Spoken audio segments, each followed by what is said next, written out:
Jams, jams, jams. Picture books and jams. Welcome, everybody, to PBJamz. Music and picture books. What a perfect sandwich. Squish them all together. What a yummy snack. Well, good morning, good afternoon, or evening, whenever it is that you are here for PBJamz. We are excited that you are here with us. And I'm here with Fier Jasinski, who is the author of an amazing and beautiful book called My Piano, which is illustrated by Anita Bagdy and published by Gnome Road Publishing. So welcome, Jen, and thank you for being here. Thanks, Tani. Thanks so much for having me. I'm very excited.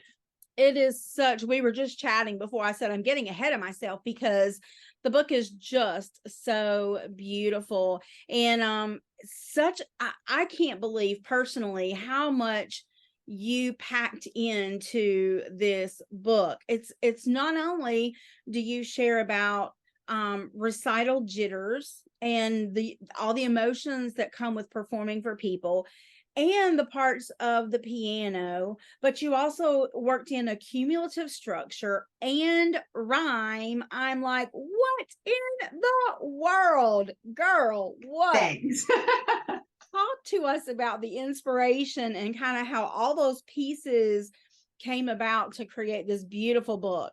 Oh, thanks. I do want to show it because I have it here and I feel like I could go without remembering. So this is it. It is really fun to hold. And I also think it's beautiful. Anita did just a spectacular job making it beyond magical. And Gnome Road, Sandra at Gnome Road. But yeah, the inspiration. So interestingly, I don't play the piano. But I do live with a grand piano. My husband, Bobby Jasinski, he's a pianist, a composer, a piano teacher, and a big band leader. Wow. So it's a big part of our days and our life. And he adores his piano so much. He adores it so much that I often joke with him that I hope that he looked like half as smitten the night he met me as he did the day that he met our grand piano, because he came home just like with the definition of love, like the look of love on his face. And a 5-step plan for how he was going to make it his. So anyways,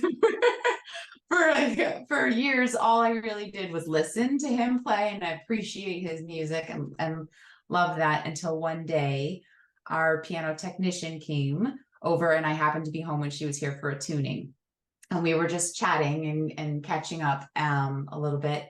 And then I saw her open up the piano and pull out the action model, and I paused and I was like, whoa, what is all that? Yeah, and I was just taken. I was really interested in her tools and her skill, and how she was really kind to explain what was happening, because I'm a novice at it, about how all the parts interconnect to create music. And I was just thinking about it later, like, I live with this grand piano taking up a full room of our house, and I've rarely thought about that, and was fascinated by it, and maybe other people would be too. So that was kind of the inspiration that happened to work. I think it was in my ear a little bit because I had been reading a lot of manuscript wish lists that were saying they wanted steam connections, and this fit that. And as I mentioned, my husband teaches piano, and I go to a number of his recitals. And I think I get more anxious than the kids at a lot of them because I feel secondhand anxiety for them. And that hit well as like a social emotional layer that you're mentioning, and the jitters. I feel the jitters every time. And the cumulative structure piece was just happened to be my critique group was doing a self-imposed challenge to try to write a draft in that structure for that month for our swap.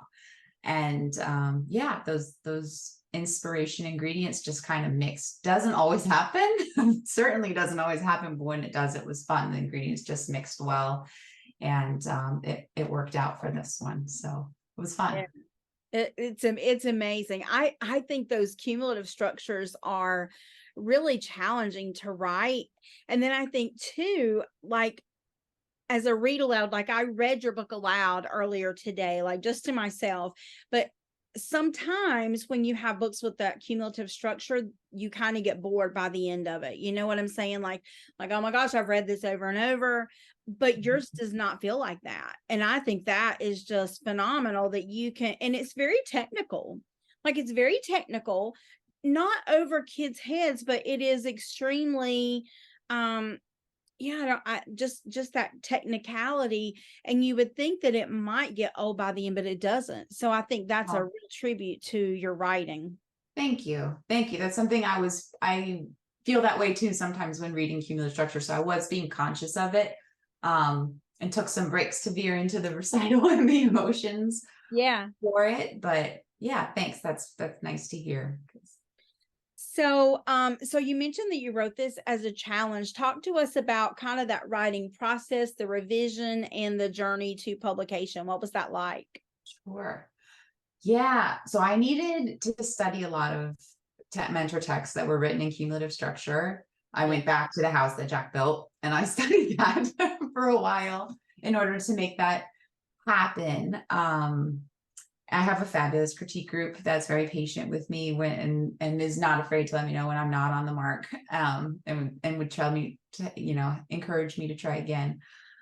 I studied, a lot of texts. And then how did that work? Yeah, I just started drafting this one in January of 21, I think is when I started drafting it. And it actually kind of came together quickly. That period of time I was able to dedicate, we weren't doing much in January of 21. We weren't going anywhere and things. So I was able to really put a lot more time into writing. And I was able to write a lot of versions of the draft. And I felt good about it. I felt excited, like it was where it could go. And I was learning so much as I was researching too. So that was motivating. But yeah, so let's see. I actually started querying it only 4 or 5 months later, which is very fast for me, not how it usually goes. And I think I wrote 14 drafts in that time period. And I played around a lot. I really had to play a lot with the point of view.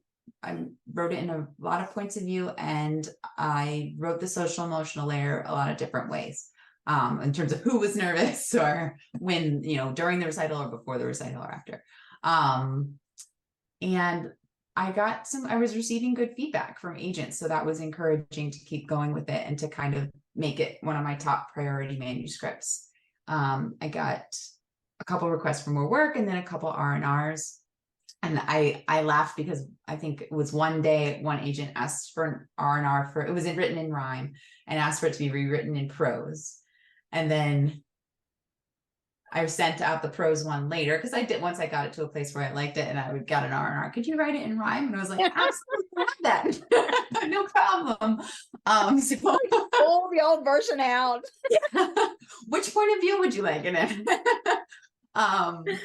So when people say it's a subjective industry, like it truly is, they mean absolutely, it. yeah. I also had plenty of non-responses and plenty of form rejections in that time as well. But yeah, and then what happened? So then I have a critique partner named Rose Capelli, who is a very bright woman. She told me that Gnome Road Publishing was a new imprint opening up, and she had been looking at their wish list, and she said she thought my piano might be a good fit for them, and she was right. So I'm grateful for that. Smart girl, in a lot of ways. And then we went through only 2 rounds of revisions. Sandra Sutter at Gnome Road is like a joy to work with. So that's been good. So yeah, I have a lot of different versions. I think I have like 4 complete versions of the story. And maybe, I don't know how many drafts that was, but yeah. Right. Took a while, but I also kind of was trying to stay really stuck to the point. But in the grand scheme of things, I mean, writing it in 21 and here it is, I mean, it's really been a pretty quick process compared to what many of us experience in publishing. Like, it can take a very, very long time.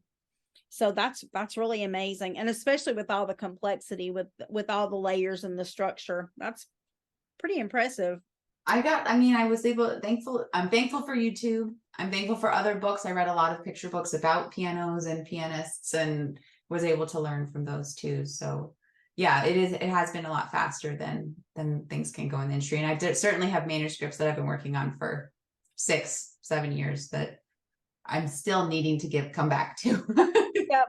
Yep, absolutely. But I think too, it was a great point that Gnome Road was a new imprint. I think a lot of times with those smaller publishers, things do move actually a little bit faster. Mhm. Yeah. And Go ahead.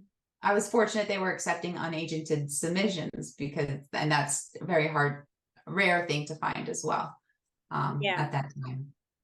Yeah, they're a great publisher too. Like, I mean, they've put out so many amazing books already. I mean, even though they're still kind of new, but I worked with them for an event that I had recently, and they were just so super kind and wonderful. So they're a sweet publisher. Loving all the stuff they're putting out. I 100% agree. So obviously, I mean, with a title like My Piano, we know there's going to be musical connections, but talk to us. So coming from a not really musically strong suit. That's kind. I was trying to figure out how to say that. Did great. How was that coming up with these musical connections? You talked about reading a lot of mentor texts and doing a lot of research.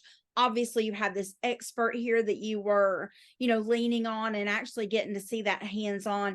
What was it like to put all that together, and what would you like for people to know about the musicality or the musical knowledge in this book?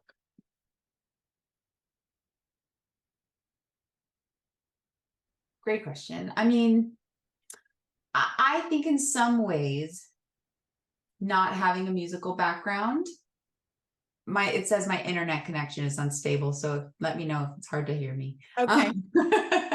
But I think in some ways, not coming from a musical background and not knowing as much about a piano was a little bit of a benefit to me, because when I was doing that research, I didn't have as much to filter out in some ways. I could kind of put in what was important, but I also needed to figure it out in a way that I could understand it for me. And that translated more easily to a way to explain it to young readers, I think. And I also, yes, had the piano technician to help me with, and then gratefully today we have a lot of wonderful resources through the internet, a lot of Instagram influencers and piano teachers and prep for recitals things. My husband as well was one of those. So yeah. And then in terms, I'm sorry, can you repeat part of that question? I was just, that was a loaded question. Sorry. My husband gets on to me all the time. He's like, can you just ask me one question at a time? So I apologize. No.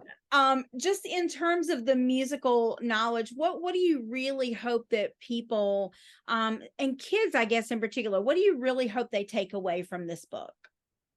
Yeah, I guess I hope that they take away a few things. In terms of the musical piece, I hope they just think a little bit more about, that how things work element, like, which I neglected for a long time. It just sat there and I didn't really think about the design and the anatomy nearly enough. And then to take that to other things as well, other instruments, but other machines, other facets of life. How did things come together? And I enjoyed researching like the history of the creation of the piano and its different like harpsichord and all the different stages it's gone through. And then even the different versions of pianos, the hammer strike this way on a grand piano, but this way on an upright. So just, how cool it is that things can be created that way and how pieces work all together. So kind of taking a little more time to explore and investigate what's going on. And also the ability to kind of manage anxiety and performances. What does it take to become a successful performance? And really below that, the importance of practice. And how even learning how to practice takes practice. It's not easy. You don't just be like, I really want to do that right now. So I said I don't play the piano, but I am right now learning. I'm learning how to play Let It Go from Frozen. I have 2 toddlers And I want them to see me in the learning space, going through the learning process. And my husband teaching me piano in our house is a very authentic way for them to see me very authentically struggle and feel confused and make slow incremental progress. So I have an even deeper appreciation for musicians as a result of that. So yeah, I hope that they kind of can understand that coping, and that everyone goes through that, and ways to manage those anxieties and then to continue on. Yeah, such an important task for everybody, and not just music. Like, this is one of those things that, yes, it's a musical connection, but then it also goes far beyond that into anything that you tackle, whether it's, you know, a learning piece or an athletic piece, or you know, whatever it is, because we often come up against those kind of walls that we have to struggle through, and having to continually and I mean, even hello, our writing careers, right? Like, it's definitely something that we deal with on the daily of, oh, there's another rejection, what am I going to do with that, you know? And having to push forward and keep trying when things get difficult. That resilience is incredibly important. And anxiety and practice, I mean, there's so many examples of that even in this book, and then it just would expand into, like, I don't think there's anybody that couldn't relate to that message in this book, for sure. Yeah, I've been talking about that. This is, I think I mentioned, we were talking before, this is my first interview talking, you know, where I'm not like writing it out and just you know, erase it and do it differently. So and same thing with my upcoming first author visits. These are all my first performances and anxiety, and they're my chance to grow and, you know, do that. So for sure, it applies to everything. It does. I was just thinking as you were saying that, when I first started PBJamz just over a year, about not quite a year and a half ago, and it was like, I had some people that were saying, I don't know, that's an awful lot. Are you sure you want to tackle all of that? And I'm like, yes, this is what I want it to look like, right? And I had never done video before. I mean, like, all of this was new, like you're saying, like it was all new, and I didn't know anything about any of it. And but it's been such a fun experience. And I think how often I'm terrible about being fearful and not doing because I'm afraid, right? Like, it is something I struggle with every single day. But when we can move past that fear and push through and do something, and then we realize how much fun it is and how wonderful, and how, you know, it's just such a blessing to be able to do that. But we have to be able to push through and be resilient. Right. I think that sometimes we feel like uncomfortable means it's bad, and no, uncomfortable just means it's uncomfortable. You're not comfortable yet. You haven't done it enough times. So yeah, it's okay. It's okay to be uncomfortable. Yeah. Right. Yeah. Well, so talk to us about what's coming. So this was this your debut book then? Is this right? This is my debut. Yep. This is the debut book. So what is coming next for you? Do you have other things that you can't talk about, or maybe you can talk about them, or do you have, what are you working on that you're excited about that you can share?